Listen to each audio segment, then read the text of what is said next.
第一步，组装真空泵。从箱子里取出真空泵，然后拿出真空泵的附件，将真空泵的油水分离器接到这一边。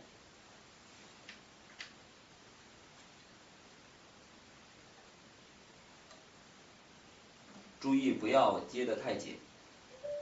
另外需要注意的是，油水分离器的这个收集液体的杯呢，一定要朝下。然后在另外一端呢，接上消声器。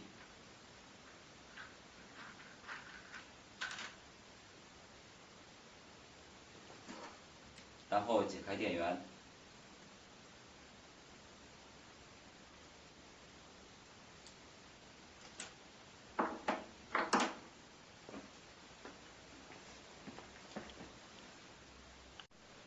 第二步，接真空管和其他的电源线。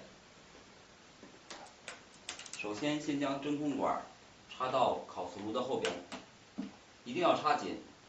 另外需要注意的是，如果要取下这个管子，一定要先摁下蓝色的卡环，然后再拔出这个管子，否则的话会损坏这个插头。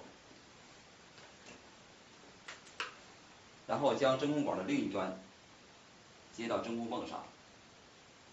然后将真空泵的电源线插到烤瓷炉后边真空泵电源线插头，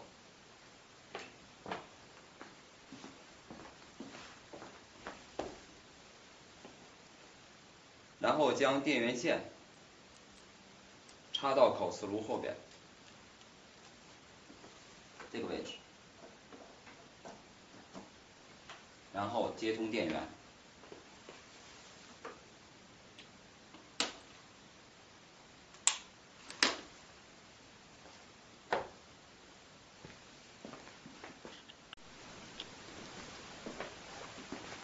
然后我们打开电源，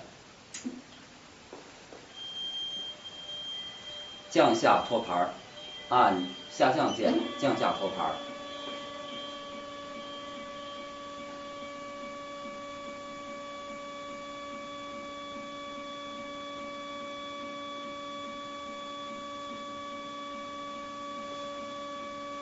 从方泡沫中取出炉子的培烧盘，然后放置到托盘的正中心。可以轻旋几下，然后把这个托盘呢放到底。下面进行真空度测试。点上升按钮，将托盘上升上去。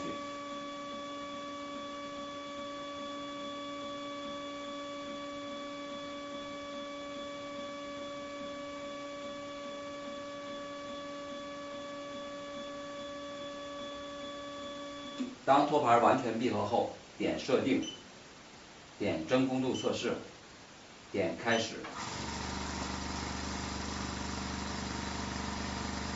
这时的话，泵会工作，然后真空度呢会往上升。真空度只要达到90%以上，就可以正常工作。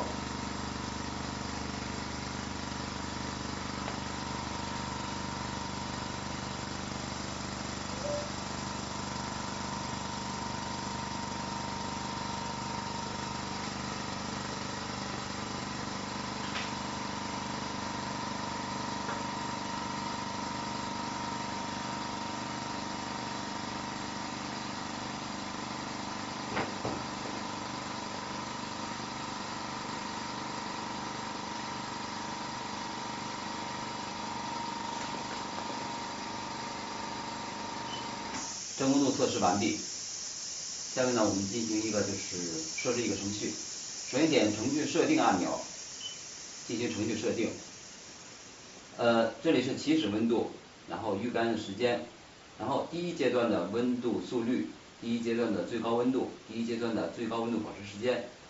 这边呢是第二阶段的温度速率，第二阶段的最高温度和第二阶段的最高温度保持时间。然后这是冷却的这个温度。冷却的时间。首先我们设定一个烤瓷程序。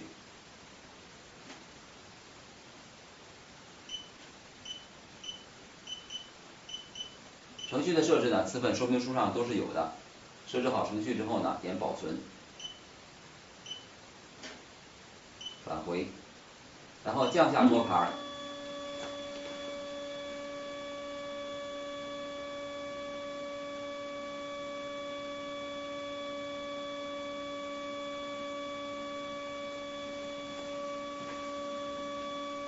将准备好的烤瓷牙呢放置到托盘的正中心的位置，然后点击程序，烧结程序，然后点击开始。这样呢，整个程序呢就自动进行，托盘呢会分阶段的逐层的往上升，然后呢抽真空，到最高温度呢保持一段时间之后呢下降，这个过程完全是自动的。